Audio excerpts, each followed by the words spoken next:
All right, what's happening? Y'all? It's your boy Rico from Street Scores, and this is part 3 of Rivera Speaks series. Again, like I've mentioned in the previous 2 videos, Rivera had a lot to say. He was way more transparent than I ever expected him to be on a lot of major topics. He spoke on Sam Howell and the quarterback situation, whether or not he'll even consider bringing in a top veteran free agent option or trading for like a Derek Carr or something like that. Would he even consider drafting a quarterback in the first round? All of that type of stuff. He talked about Chase Young's 5th-year option and why he may not give it to him. He talked about making Daron Payne an offseason priority to bring him back and why, all of that type of stuff. And then for this video, this case, part 3, he talked about everything offensive coordinator wise, like even what priorities he's looking for in the next offensive coordinator for the Commanders, like what he wants to see and what they've done with their previous teams and how that offensive coordinator plans to address those situations for this upcoming team with the talent that we currently have and we may acquire in the draft and things like that. And he also talked about Eric Bieniemy and when he wants to be able to interview him and why we're still waiting to hire an offensive coordinator and why Eric Bieniemy affects that situation. So that's this video. Then there's also a lot of information that came about the sale of the team, how much Dan Snyder exactly wants, who's the leader for buying the team, when should we expect the team to be bought, all of that type of stuff. And Rivera spoke on that briefly. Rivera also spoke on Chris Harris, our DB's coach, leaving for a slight promotion for the Titans, and also a potential offensive coordinator in Charles London that we interviewed for our offensive coordinator position going to the Titans as well. Rivera spoke on that situation.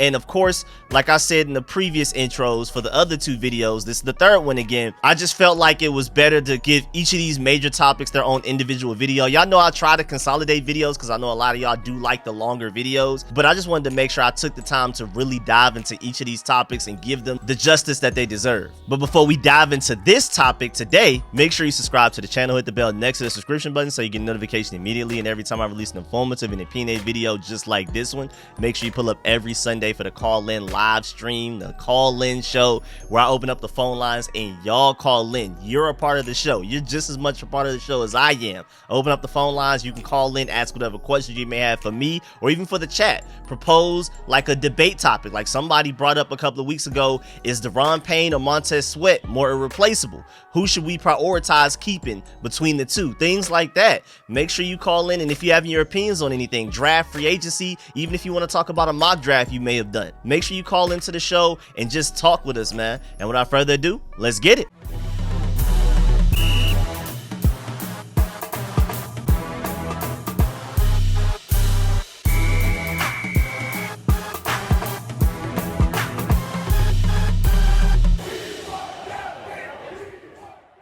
All right, again, so this video is about Ron Rivera's offensive priorities that he's looking for in a potential offensive coordinator in his search. Also, he talked about Eric Bieniemy potentially being a prime target. That was a report. And then also, he wants to interview Eric Bieniemy after the Super Bowl and what's going on as far as timelines go when they could potentially pick their next offensive coordinator. So let's go ahead and dive into all of that right now. Well, first of all, Adam Schefter tweeted out officially that the Chiefs offensive coordinator Eric Bieniemy remains a prime candidate for the offensive coordinator jobs with the Washington Commanders and the Baltimore Ravens. Mark Bullock brought up a good point. He said on Twitter, "We'll be interested to see if the Commanders could beat out the Ravens for Bieniemy. Would think the Ravens' long-term stability would appeal more, as would Lamar if that deal gets done, but we'll see soon." Only reason I would push back on that is because Eric Bieniemy, granted you could go to the Ravens and do a really good job, but like a point that I brought up earlier is, first of all, if they end up keeping Lamar Jackson and Lamar Jackson balls out, how much credit is Eric Bieniemy even going to get? Because Greg Roman had Lamar Jackson as an MVP. Like, he literally earned an MVP,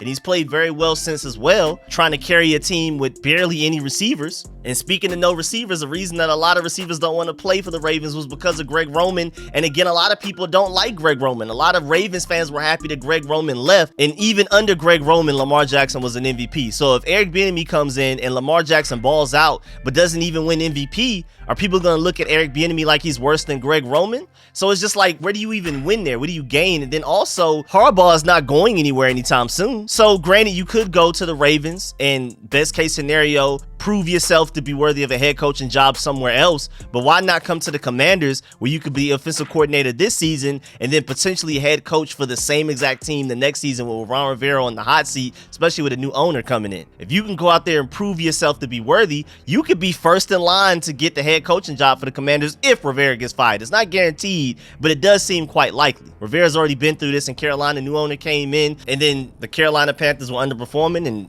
Ron Rivera got fired mid-season, which is how he ended up coming to the Commanders. And I don't care what people say. I mean, of course, there's a lot of priorities and a lot of calculations that goes into these things, but to potentially go from Kansas City, where you've been for several years, to move to another location, say like to the DMV to be the offensive coordinator for the Commanders, and then you want to become a head coach, wouldn't it be just far more convenient to be able to be the head coach for the same team you were just offensive coordinator for? So as far as like real estate, finding a home, having to uproot your entire family to move somewhere else again to become a head coach for another team, I feel like those calculations are definitely placed in there. I hope he at the very least has the foresight to think of something like that. But Ron Rivera said straight up that he hopes to interview Eric Bieniemy after the Super Bowl and plans to decide on a new offensive coordinator next week. That's big news. Again, like I said with the whole Chase Young and Devon Payne thing, like I said with the whole Sam Howell and not bringing in a Derek Carr, not drafting a quarterback in the first round, I'm surprised a lot of this stuff isn't going more viral at the very least amongst the Commanders community, man. Because that's big news, man. I mean, the fact that, first of all, I already inferred and talked about in another video that it seems like the Commanders' top priority is Eric Bieniemy because they're waiting to hire an offensive coordinator until they at the very least get that interview with him. And like I've already said, if they really loved what Thomas Brown brought to the table, or Pat Shermer, or any of these other guys, they wouldn't have allowed them to leave after the interview. If you were really impressed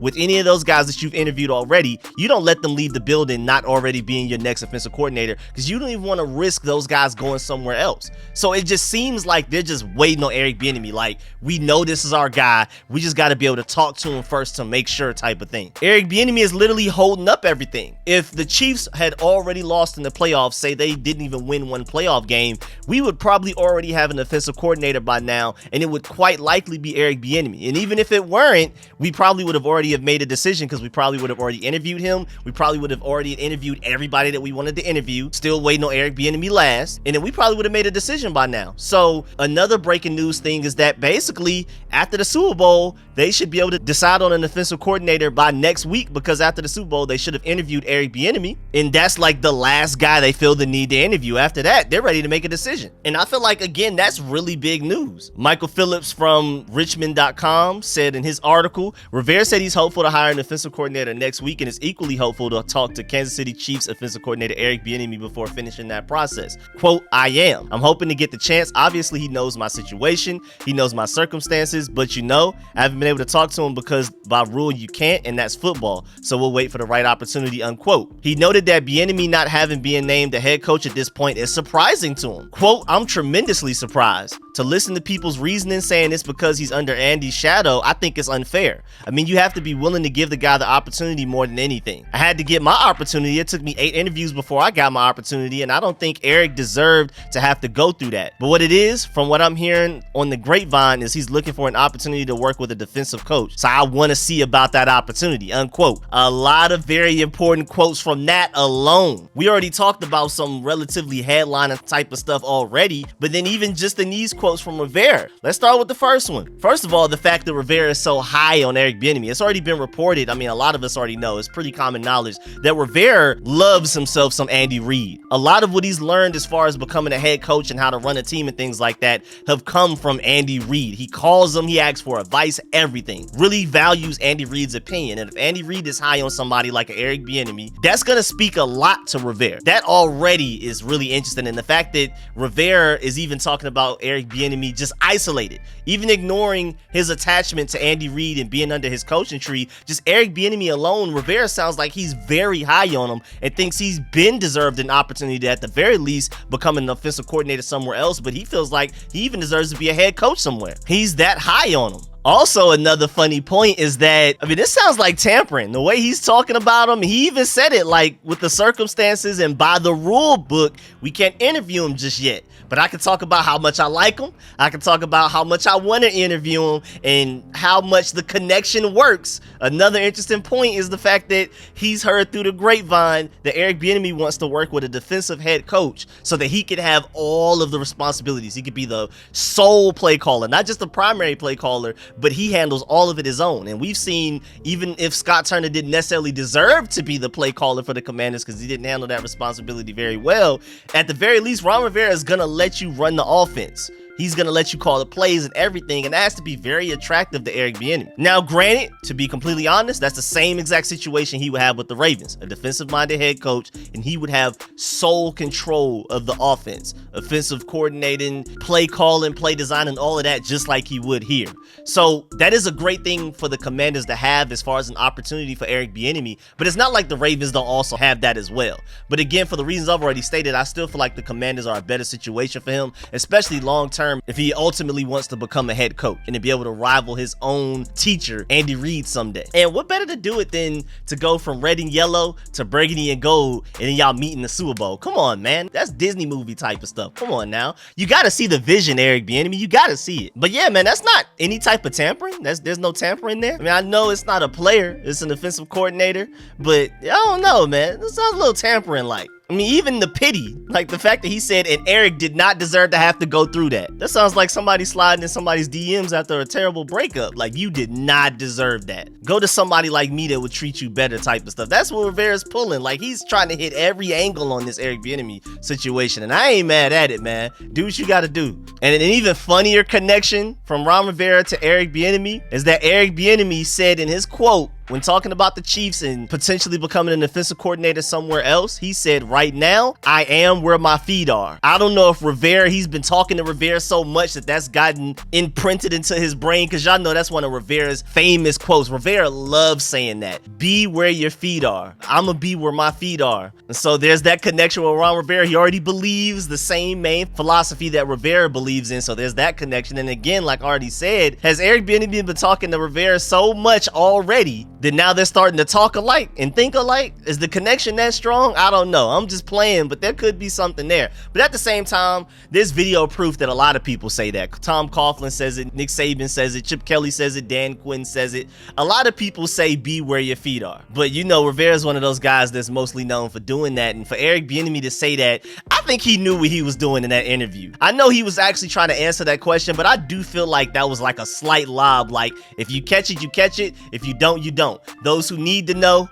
I don't know. I could be looking into it too much, but I think it's really interesting. And then moving on, Rivera completely broke down what he's looking for in the next defensive coordinator. And it's not that 2-to-1 run pass stuff, which, I mean, of course, I already knew that was a lie. But still, to hear him correct that and to go against that is reassuring. Because it's like, oh, okay, this head coach got some sense. First of all, I didn't even necessarily think he was crazy for saying it as far as actually believing that we would do that, because nobody's doing that in 2023 and having success at all. Nobody's doing that. But I was more so offended because I was like, Ron Rivera, do you think we're stupid? Martin Mayhew and Rivera, do you really think that that's honestly what we think that you actually want to do? Like, do you think the fans heard that and was like, oh yeah, I mean 2-to-1 run pass ratio, of course, they actually mean that literally. So I was more so upset about the fact that Rivera like tried us. Like, you thought we believed that? I mean, first of all, I mean, I've already made my points on it, but why? I mean, just step one. Why would you try to bring in a good offensive coordinator and in the interview process, you tell him immediately,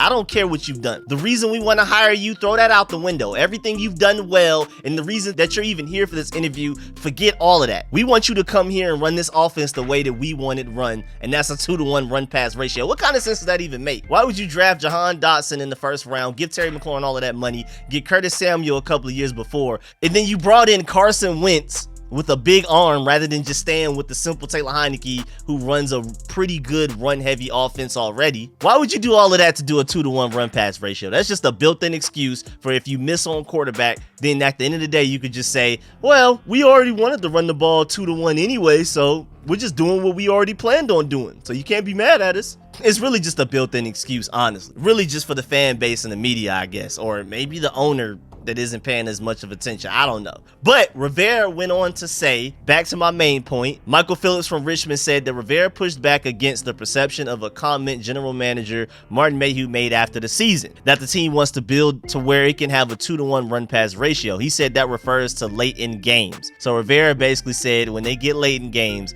they want to move to a 2-to-1 run-pass ratio, not the entire game. And I'm even looking at that like, I don't like that, because remember the Houston Texans game, I would prefer to be the fan of a team that you're up by 2 scores on the Texans and you're still throwing the ball trying to go up by 4 scores rather than just running the ball and potentially allowing them to come back instead of blowing the doors off of it, just trying to stay afloat. I hate that. I absolutely hate that philosophy. So I still hate that, but basically he's saying that he only wants to do a 2-to-1 run pass ratio late in games, and then he basically just wants to protect the lead. The coach said maximizing the team's weapons has been a focus on the offensive coordinator search. Make sure you take note of that. That's big. So that means keeping Antonio Gibson involved, Terry McLaurin, Curtis Samuel, most notably, who I felt like was dramatically underutilized, getting Jahan Dotson the ball, whatever tight ends we end up going out there with, because I'm not even sure if Logan Thomas is going to be here going into the next season, but maybe he is. Keeping Brian Robinson involved, of course. Rivera said, quote, what I'm looking for is for somebody that can tell me what I think is going to match with the ability to get the ball to our playmakers the way that we need to have it done. That's creating explosives with the quick passing game off of play action, then taking the occasional vertical shot, running the football to help create opportunities. So it sounds like somewhat of like a run first mentality and then dominating in the passing game off of that, but it's not a 2-to-1 type of thing. And he also said, quote, I'm looking for that quick passing game. Something that was really shown in the Dallas game was Jahan Dotson caught 2 quick slants that turned into almost 50 yards of offense just on 2 plays. And it's one of those things you go, that's what you like, unquote. And I can't argue against that too much. Now, I do want to be more pass heavy than what Ron Rivera is saying, but for the primary objective in hiring the next offensive coordinator is to find a guy that can get the ball into your best player's hands. I think that's huge, because we saw even last year that when Carson Wentz was on the field, Terry McLaurin just basically didn't exist in the offense. When Taylor Heinicke was out there, even though he wasn't very good, at the very least Terry McLaurin was getting targeted. He just wasn't very accurate. He was throwing it late, he was throwing it high, he was throwing it too low, throwing it behind, all of that type of stuff. Whereas when Sam Howell came in, we finally got to see what this offense should have been,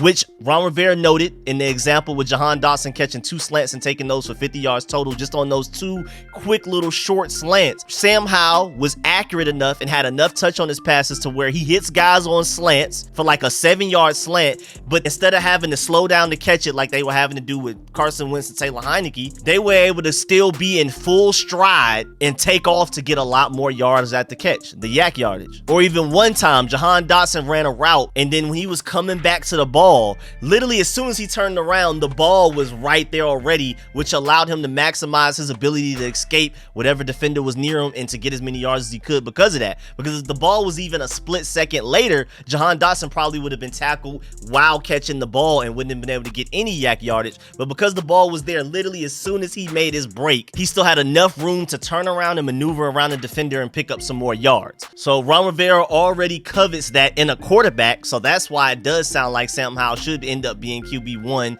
and we should build around him. But also, as far as offensive coordinators go, he wants to abuse defenses underneath with the passing game, quick passing game, and a really good run game, because we do have Brian Robinson. You don't want to just completely neglect the fact that we have Brian Robinson and Antonio Gibson. We still do need to run the ball well and quite a bit. I'm a little bit more pass happy than Rivera sounds like he wants to be, but at the very least, as long as it's not a 2-to-1 imaginary ratio that he was just lying about when he said it, I'm pretty good. Or at the very least, can we not be as run heavy as we were last year? It was fun winning the time of possession, but we need to be more explosive than we were last year. Somewhat definitely closer to what we did against the Cowboys. I want Sam Howell to throw the ball more than 19 times, but something closer to what we did with Sam Howell against the Cowboys versus what we did throughout the entire Taylor Heinicke tenure this past season, where it was just run, and then figure it out after that. And I like the idea of being able to hit people with a quick passing game and a good run game, to be able to hit them deep down the field on play action like we did against the Cowboys. That one beautiful dot 50 yards, 60 yards down the field was off of play action because we were running the ball well before that. Those are things that open up with that offensive philosophy mixed with a quarterback with that strong of an arm and can also use his legs. That's also a threat for the defense to have to play up a little closer. And again, the whole quick passing game situation is really interesting because I felt like we didn't necessarily prioritize that